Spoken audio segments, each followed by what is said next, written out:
इसके सुनने मात्र से पाप नष्ट होते हैं।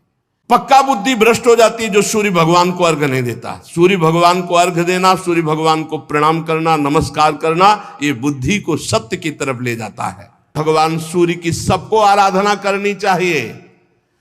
जो सूर्य भगवान की आराधना नहीं करते उनका तेज, आयु, श्री, कांति सब नष्ट हो जाता है। ये जो सुबह सोते रहते हैं ना 9 बजे तक, कैसा जीवन। अरे भुवन भास्कर भगवान आ रहे हैं, कम से कम उठ जाओ सैया से, इतना ही आदर करो, इतना ही आदर कर लो। उत्तम बात तो है कि नहा धोकर के अर्घ दो, थोड़ी देर नाम जप करो। मनुष्य जीवन मिला है क्या?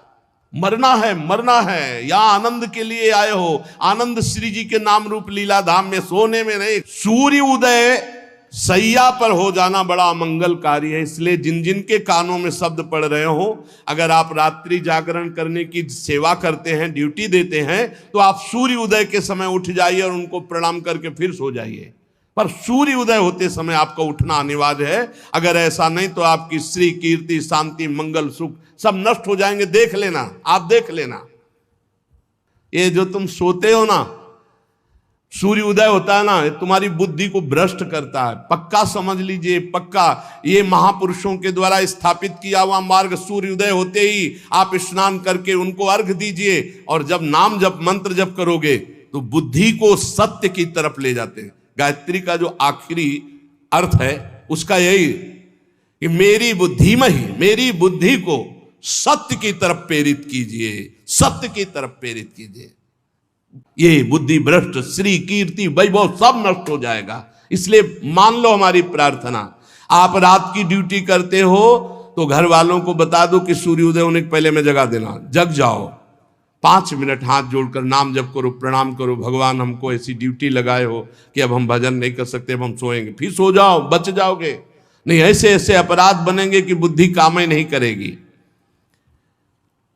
ये जो पुरुष सूर्य भगवान का अपमान करते हैं, उनकी आयु का नाश करते हुए आकाश में विचरण करते हैं। सूर्य की तरफ थूकना, लघु शंका करना, ये सब पशुवत आचरण। अब ज्ञान ही नहीं रह गया, न शास्त्र सुनना है और न शास्त्र पढ़ना है। अब तो जो कुछ है वो मोबाइल है। अरे धर्म से चलो, भगवान का नाम जप करो, नमक रोटी खाओ, चैन से जियो। जीना नहीं आ रहा, जीना नहीं आ रहा। बेविचार प्रवृत्ति बढ़ती चली जा रही, धन लोलुपता बढ़ती चली जा रही, हिंसा बढ़ती चली है। क्यों? वासना में इतना भूत चढ़ गया है, कुछ ज्ञान नहीं।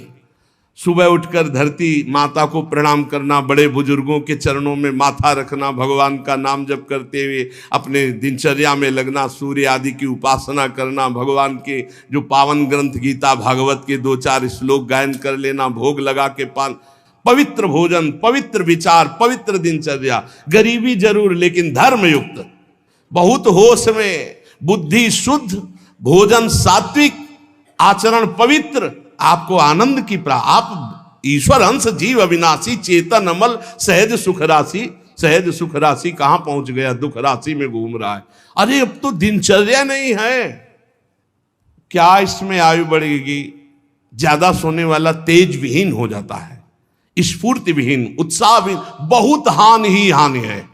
आप अगर सो रहे तो आपकी बुद्धि पतित हो जाएगी, आपकी बुद्धि भ्रष्ट हो जाएगी। बुद्धि को शुद्ध रखना है तो नींद कम दो। 3 चीजों का अभ्यास कर लो तो बहुत बढ़िया हो जाएगा। कम खाना, कम बोलना, कम सोना। बचो, कम बोलो, कम खाओ और कम सो। फिर देखो आपका जीवन कैसा उत्तम। और 3 ही जगह फंस जाते हैं। जहां अधिक बोलना तो अपराध वाणी का बन गया, अधिक भोजन तो प्रमाद बन गया, और अधिक सोना तो पूछो मत, ये तो जीवन ही बर्बाद करना है। ये भाई तुम्हें सच्ची कहते हैं, शरीर को आप जैसे ढाल लो वैसे ढल जाएगा। 3 घंटे सोने में या 4 घंटे सोने में काम चला लो तो कितना बढ़िया। 20 घंटे आपके पास बचते हैं। ये 20 घंटे सो के 4 घंटे में निपटाते हैं कार्य, सोच स्नान। और अगर भगवान ऐसे ऐसे जीवन को नष्ट करने वाले जीव हैं तो हमें लगता है मानव जीवन की कृतार्थता का क्या स्वरूप रहा। जो लोग भगवान सूर्य को अर्घ नहीं देते, नमस्कार नहीं करते, आदर नहीं करते, स्वाभाविक है उनकी आयु नष्ट हो जाती। जैसे वर्णन किया गया है कि अपने बड़े बुजुर्ग गुरुजन आ रहे हैं और आप उठकर नहीं खड़े हुए, तो आपकी प्राण शक्ति कमजोर हो जाएगी। ये उनके सम्मान के लिए खड़े होना नहीं, अपनी सुरक्षा के लिए खड़े होना है।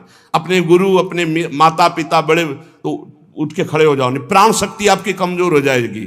भगवान के लिए ही सिर्फ तुम्हारा मानव जीवन है, इसमें आराधना करके आप दिव्य योग शक्ति संपन्न हो जाइए। ब्रह्मा जी ने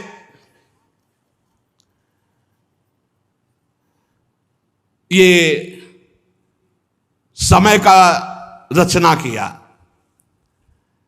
विदुर जी कहते सतयुग, त्रेता, द्वापर और कलयुग, ये सुना है तो प्रभु इनका समय क्या है, इनका संध्यांश क्या है?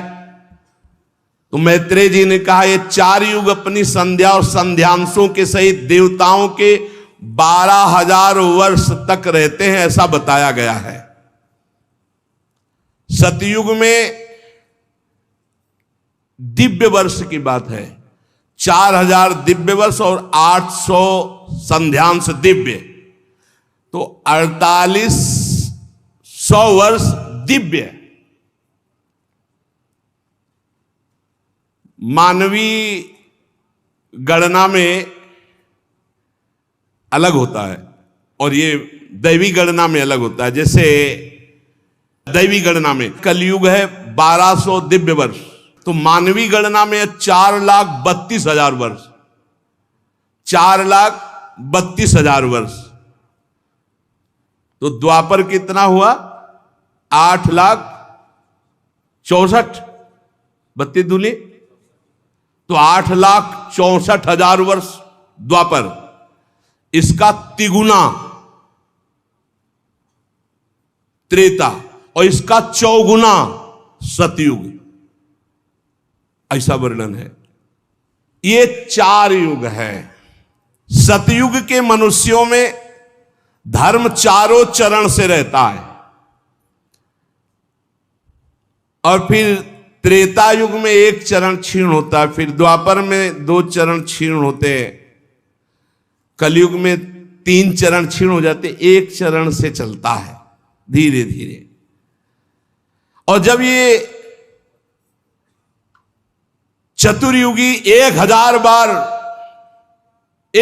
बार चतुर्युगी बीत, तो ब्रह्मा जी की रात्रि आ जाती है। सबको समेट करके, नाश करके ब्रह्मा जी अपने दुकान समेट करके भगवान नारायण में लीन और शयन करते हैं। फिर 1000 चतुर्युगी के बाद फिर रचते हैं। ऐसे चलता है दिन रात, रात में सो गए, दिन में रच दिया। फिर जो पूरी ब्रह्मा जी की आयु होगी उसे महाप्रलय कहते हैं। कुछ नहीं, सब समाप्त। ब्रह्मा जी का जब तक दिन चलता है तब तक सृष्टि चलती है, जहां रात आती है तो सब समेट लेते हैं। ब्रह्मा जी के एक दिन में 14 मनु बदलते हैं, एक दिन में 14 मनु। अरे बड़ा विचित्र खेल है। एक मनु का राज्यकाल जानते हो कितना होता है? 71 चतुर्युगी, 71 बार चतुर्युग, चारों युग व्यतीत हो जाएंगे तब एक मनु, और 14 मनु ब्रह्मा जी के एक दिन में बदलते हैं। प्रत्येक मनवंतर में सप्तऋषि, देवता और इंद्र और गंधर्वराज ये सब बदल जाते हैं। ब्रह्मा जी के एक दिन में 14 मनु, 14 इंद्र, ये सब बदल जाते। 14 इंद्र बनते एक दिन में ब्रह्मा जी के। ये इसीलिए कि हमारा जीवन कितना है, एक मनवंतर में मनुवंशी राजा लोग, सप्तऋषि, देवगण और देवराज इंद्र और गंधर्व ये सब बदलते हैं। और ब्रह्मा जी प्रतिदिन ऐसे सृष्टि रचते हैं और रात के सब समेट लेते हैं। बड़ा भगवान का विचित्र खेल है।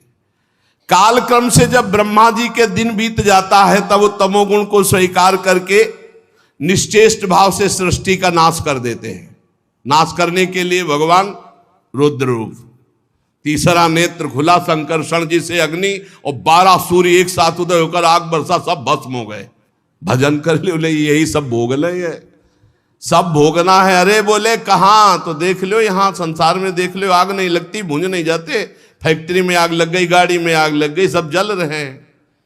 ऐसे आग लगेगी, जलना पड़े। भगवत प्राप्ति कर लो भाई, नहीं आगे सब ये सुनते रहो। भगवत प्राप्ति के लिए तुम रो पड़ोगे, सुनते केवल रहो। सारा विश्व उस समय अग्निमय हो जाता है, भस्म हो जाता है।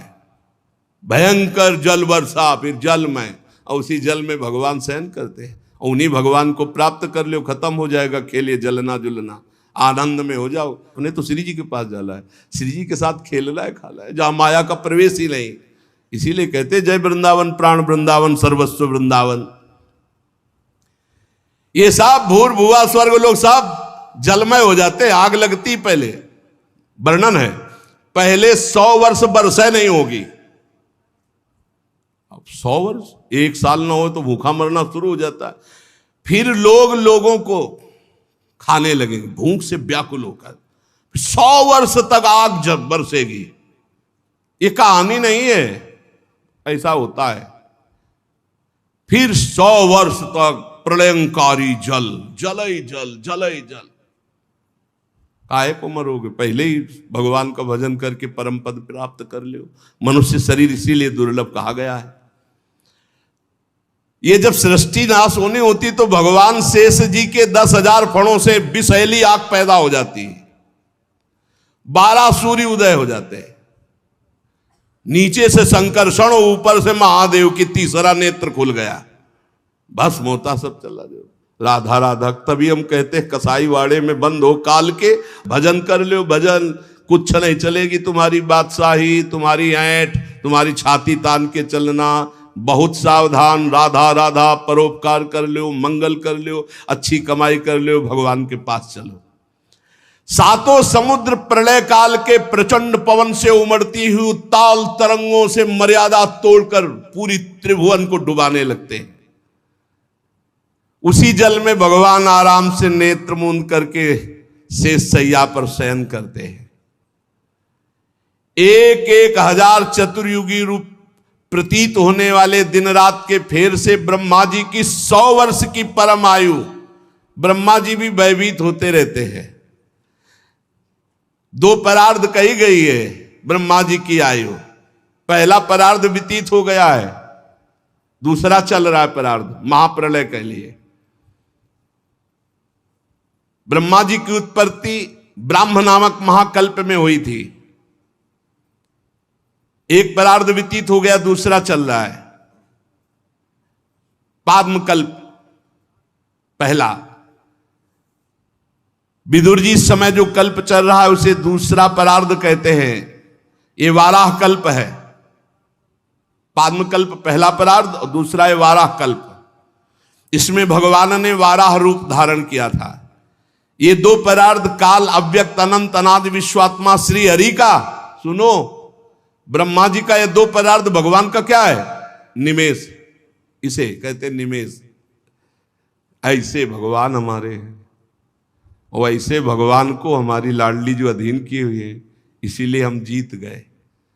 हमारे माई श्यामा जू को राज जाके अधीन सदा इस सांवरो, या ब्रज को सिरताज। घर वाले हो गए अपने लोग, लालजू के घर वाले हैं। घर के जैसे सदस्य नहीं होते तो घर के सदस्यों को बचाया जाता है ना। घर के सदस्यों को थोड़ी देखा जाता है कौन अच्छा कौन बुरा, घर के जन है, इनको बचाओ। तो हम सब प्रियालाल के घर के सदस्य हैं, शरणागत जन है। ये काल की दाल हमारे ऊपर नहीं गलेगी, विश्वास करो। अरे वो संबंध मात्र से कल्याण करते हैं। ये मेरा है, एक बार हृदय से स्वीकार कर लिया, उसी से उन्नति शुरू हो जाती है। बहुत कृपालु हैं, क्योंकि जानते हैं दुर्जय माया है, जीत नहीं पाएगा। केवल हे हरि मैं आपका हूं, इतने मात्र से उपार कर देंगे। यही जब हम बचपन में भगवत मार्ग में भागे थे ना, तो यही जब पढ़ते थे तब व्याकुलता होती थी कि मुझे बस ब्रह्म प्राप्ति करनी, अब मुझे अब जन्म मरण के चक्र में नहीं फंसना। इसीलिए भूख प्यास गर्मी सर्दी सब, इसकी कोई परवाह नहीं थी। कोई जैसे देखे हमारी तरफ आ रहा तो उठ के खंडेर की तरफ चले जाते, न मिलना न देखना, हमको भगवत प्राप्ति करनी है। समस्त कारणों के परम कारण श्री भगवान जी हैं। अब ब्रह्मा जी ने अज्ञान की 5 प्रवृत्तियां पैदा की। तम अर्थात अविद्या, मोह अर्थात अस्मिता, महामोह अर्थात राग, तामिस्त्र अर्थात द्वेष, अंधतामिस्त्र अभिनिवेश। ये पापमयी दृष्टि है, जिसकी अविद्या की दृष्टि है, मोह की दृष्टि है, राग की दृष्टि है, द्वेष की दृष्टि है, इससे पाप ही होता है। ब्रह्मा जी ने देखा है तो पाप कराने वाली मैंने सृष्टि रची, पवित्र हुए, पवित्र होकर आचमन किया और भगवान का ध्यान किया, दोबारा संकल्प किया तो सनक सनंदन सनातन सनत कुमार ये 4 निवृत्ति प्राण ऊर्ध रेता मुनि प्रकट हुए। इनसे कहा सृष्टि रचो, बोले हमारे बस की बात नहीं, हम तो हरि शरणम हरि शरणम हरि शरण। निकल पड़े दिगंबर ही महापुरुष। कहा तुम लोग सृष्टि उत्पन्न करो। उनका पिताश्री हम निवृत्ति मार्ग पर चिंतन रखने वाले हैं, इसलिए हम ऐसा नहीं कर सकते। ओ हरि शरणम हरि शरणम। ब्रह्मा जी ने देखा कि तो मेरी आज्ञा नहीं मान रहे, बड़ी गुस्सा आई। जब ब्रह्मा जी को गुस्सा आई, बहुत रोकने का प्रयास किया लेकिन बहुत गुस्सा आ गई, तो ब्रह्मा जी के बीच भाव से यहां से श्याम वर्ण का एक तेजो में देव प्रकट हुआ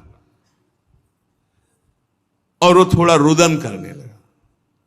तो उनका रो मत, बोले मेरा नाम बताओ, बोले रोए इसलिए रुद्र। बोले रहने का स्थान बताओ, बोले कैलाश। यहां श्रीमद् भागवत महापुराण के विधान में भगवान ब्रह्मा जी के भ्रकुटी मध्य से भगवान रुद्र का अवतार हुआ, देवाधिदेव महादेव। देखो ये हमने कई बार कहा है कि जिस पुराण को आप पढ़ोगे उसमें वही अधिष्ठात्र देवता होगा। जैसे अपने गुरु कृपा से कई पुराणों का स्वाध्याय हुआ, तो अगर देवी पुराण तो देवी से सबकी उत्पत्ति, शिव पुराण तो शिव से सबकी उत्पत्ति, जिस पुराण के अधिष्ठात्र देवता उसी से सबकी उत्पत्ति। तो यहां भगवान श्री हरि श्री कृष्ण उनके लिए श्रीमद् भागवत, तो इसमें श्री कृष्ण श्री हरि से भगवान ब्रह्मा, ब्रह्मा जी से देवाधिदेव महादेव जी का प्रादुर्भाव। तब कमल योनि भगवान ब्रह्मा ने उस बालक की प्रार्थना पूर्ण करने के लिए मधुर वाणी में कहा, देव श्रेष्ठ, तुम देव श्रेष्ठ हो, देवाधिदेव हो, तुम्हारा नाम रुद्र, तुम्हारे रहने का सूक्ष्म स्थान, सबका हृदय, सबके इंद्रियां, सबके प्राण, आकाश वायु अग्नि जल पृथ्वी सूर्य चंद्रमा और तपस्या, ये तुम्हारे स्थान है। और तुम 11 रूपों में रहोगे, मन्यु मनु महिनस महान शिव ऋतध्वज उग्ररेता भव काल वामदेव धृतव्यत धी वृत्ति उषना उमा नियुत सर्पी इला अंबिका इरावती सुधा दीक्षा, ये 11 रुद्राणियां